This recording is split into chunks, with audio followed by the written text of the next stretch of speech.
Jim, that was all very conclusive in the end, but there would have been bits of the first half you weren't too happy with.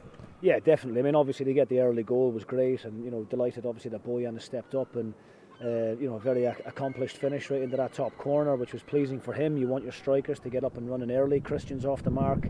Bojan is now off the mark. I would have liked to see Christian roll that one along the face there toward the end of the game and give Duke a tap in, but strikers being strikers, they want the glory. So we won't criticise them too much for that. But there was elements of the first half that I wasn't pleased with, and I spoke to the guys at half time just to make them aware that if we are that sloppy with our possession and the cheap turnovers that we gave in the first half, then if we do that next Sunday against Celtic at Parkhead, then we could find ourselves 3-0 down at half time and completely out of the game. So as much as there's lots of positives to look on today, and of course we'll focus on those and congratulate the players who have been involved in all that good play, we're still very early days with a very new group of players, and we have to tighten things up defensively. We have to work harder on our shape, which is something that in the last week we've been really concentrating on now. Early part of pre-season was all about us in possession, those good runs, those good patterns of play and movement. But now we have to make sure we get both sides of the game done properly. Offensively I'm happy, defensively we need to do better. Big Anthony Stewart deserves probably a special mention as well today. He got his head on the majority of crosses that came in the box from set plays in the first half. And then there at the end, we're 3-0 up, and you can see how desperate he is to keep that clean sheet, where he makes a brilliant block just around about the penalty spot. So, the group as a whole have been excellent. You only need to look at what's happened to other Premier League teams in this part of the cup competition. St Johnstone, St Mirren, Hibs, they're all out. It's not as straightforward as people think. The players have to apply themselves properly. And I think that shows you the types of characters that we've brought into the dressing room just now.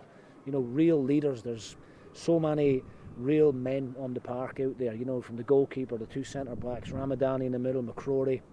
So we can play good football if it's on, and if teams want to come here and mix it, then we've got boys in that team that are willing to do that as well, and I think that's got to be the way it needs to be going forward. And in the group stages, you can't really do much better than 12 points out of 12 and 12 goals without reply. Exactly, yes. Clean sheets is what I'm probably the most satisfied with, because that's something that we were really poor at last year, prior to me coming in, and even when I was in charge from February onwards in the 12 games we had. Clean sheets are massive, and people always kind of compliment Manchester City and Liverpool and Barcelona and Real Madrid, and they always talk about the free-flowing football and the amount of goals they score, and they always score more than the opposition. Yes, they do, but they always concede less than the opposition as well. So if you want to be a successful team, you've got to keep clean sheets first and foremost. We'll always get opportunities. I don't care who we're playing, what the level of opposition is. I believe that we've got players now at the attacking end that can hurt most teams, and I believe we'll score every game. We have to keep clean sheets. How do you feel about Annan away in the last 16? Yeah, I mean, look, it's one of the benefits of obviously being one of the seeded teams. You avoid Celtic and Rangers in the last 16. You avoid all the European teams and Hearts and Motherwell. So we wanted to make sure that we were one of the seeded teams before a ball was kicked. At the same time, we're not taking Annan lightly. People will look at it on paper and just assume that we're going to go down there and roll them over and end up in the quarterfinals, but it's not quite as straightforward as that. As I said, look at Hibs, St Mirren, St Johnstone. They struggled against lower league opposition, but that's one thing I've got to really credit my boys for. Whether it was Peterhead away or here against Dumbarton or against Wraith, their attitude and the way they approach the games, their mindset has been brilliant. And again, that gets back to the types of characters that we've brought to the group. And we still need to add another 2 or 3 very good footballers, but also good people. And just one finally about Celtic Park next Sunday. You need to have a good performance, and an opposition like that, hopefully for you, brings out a good performance. Yeah, look, the boys are excited. They're looking forward to it. We're going into that particular game now with a bit of momentum and a bit of confidence based on the goals and the clean sheets. But I watched their game against Norwich yesterday on the telly, and they're a good side. There's no getting away from that. They have got some really good players at the top end of the pitch that can hurt us if we're as sloppy as what we were in the opening 15 or 20 minutes of today's game.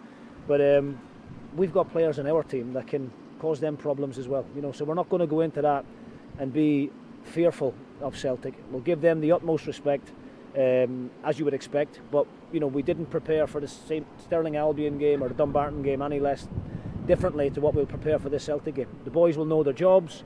They'll be well aware of what's expected of them. That level of performance needs to be there consistently throughout the 90 minutes, because if you lose any concentration against good teams, they can hurt you.